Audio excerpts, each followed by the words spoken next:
Now we're headed over to three different African countries for headlines across Africa. And I already mentioned where we're going today: Nigeria, Kenya, and definitely our base Ghana. Headlines across Africa. Headlines across Africa. Headlines across Africa. Headlines across Africa. Well, since we're already here in Ghana, let's start from Ghana. So we're reading from the Graphic newspaper, and the headline says illegal mining, government bans prospecting activities in forest reserves.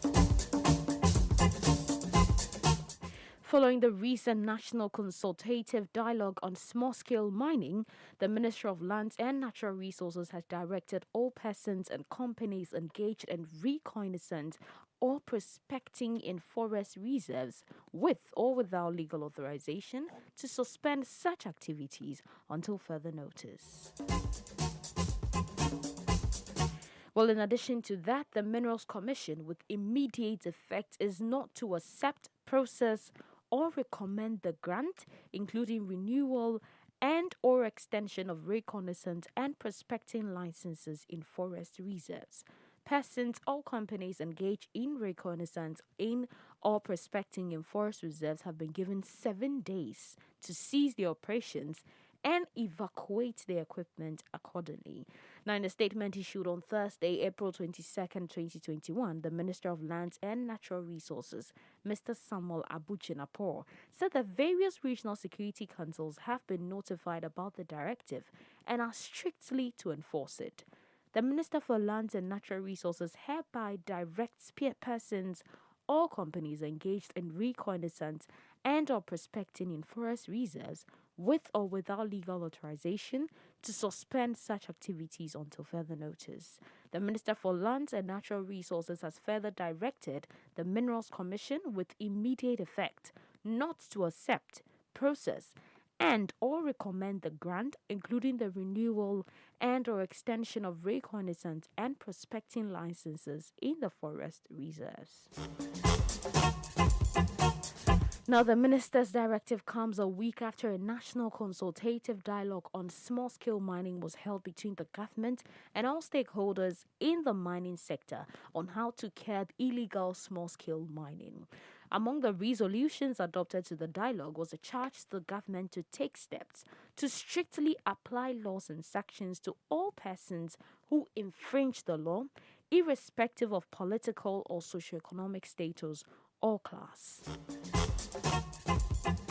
Mr. Jinapor, in his statement, said many individuals and companies, under the pretext of undertaking reconnaissance or prospecting, engage in illegal mining in forest reserves. Now, that's a practice that continues to have adverse consequences on the environment. I think this is something that is long overdue. We had a clamp down on Galamsey, which is more like illegal mining here in our base Ghana, like centuries, years ago. A campaign this, a campaign that. So it could have started like this, and it's not just about issuing statements. It's not just about saying, oh, let's stop this. No, it's about the action. Go out there, get the people, get the task force, the security, get them, the security forces, get them into it.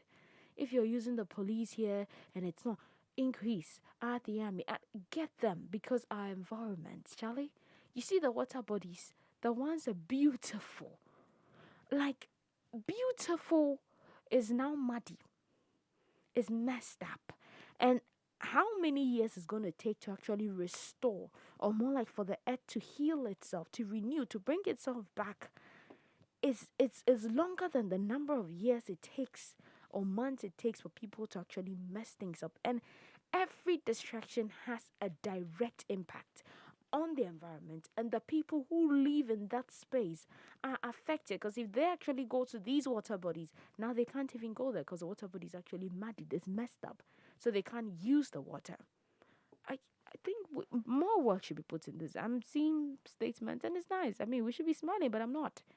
It's about the work, not just about sending the document or releasing or calling the president saying this and this. It's about we seeing the action. It's about you gathering all those Chinese people who are out there in the forest and all the people who are actually even included. We know certain people are inside behind this, but sometimes power is covering a lot of the corrupt individuals. We should get to a place where we can literally strip that power covering them off and then put them behind bars, prosecute them so that people know that this is wrong and this is not something you should be doing.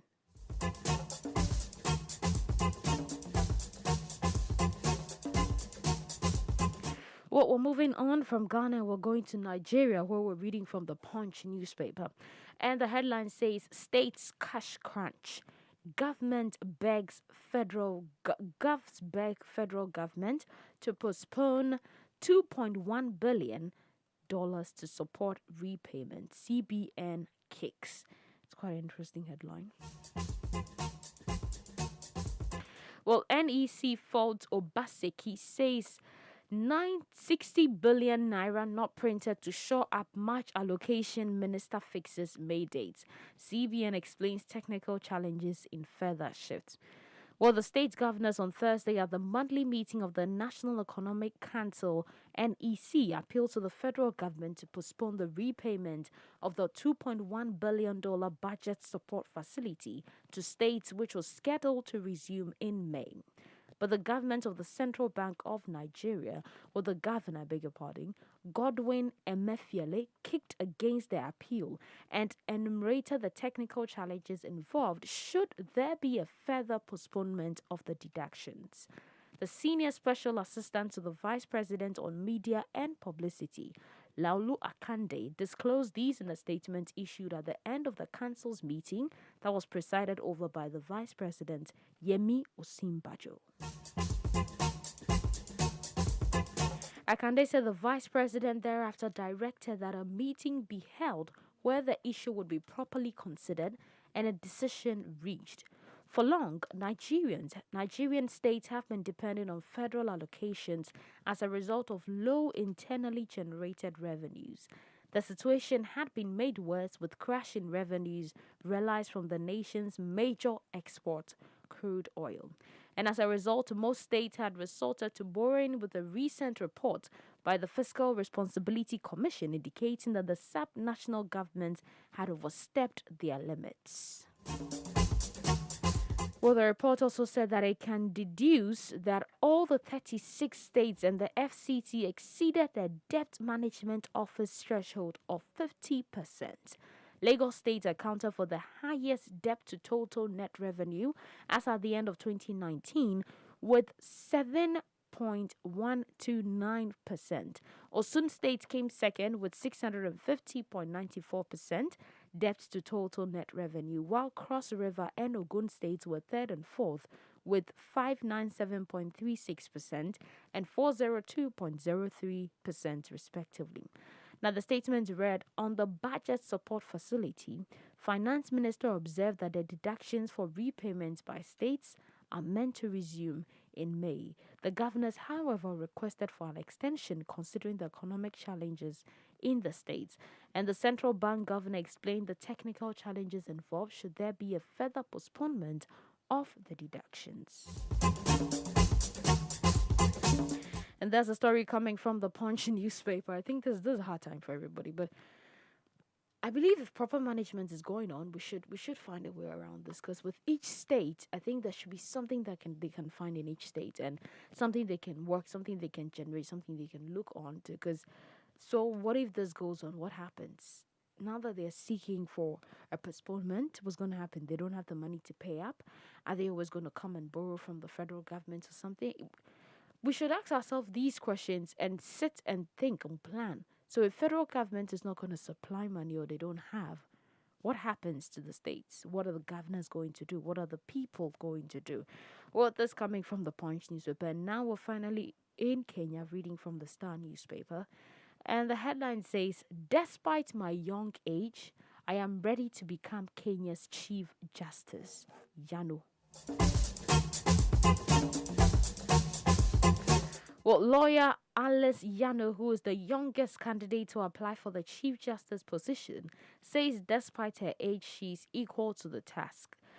When I actually saw the age, I was like, wow. Because when I heard young, I was thinking 20, 30, 40. But she's actually 53. And she says it's true she's young among her peers, but she's not young in experience. She was born in a family of 25 children and says as a firstborn, she has become their leader at that young age. Yano says her leadership was manifested when she was waiting to join university at the age of 21 in the year 1989 when she became a principal of a school that she started.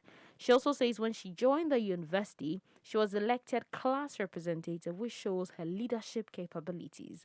The mother of two, who lost her husband in 2012, says after she left the Kenyan School of Law, she moved to Eldoret to set up Yano Law Firm that she runs to date. While there, alongside 6 other women, they set up an NGO to encourage local women to be empowered economically.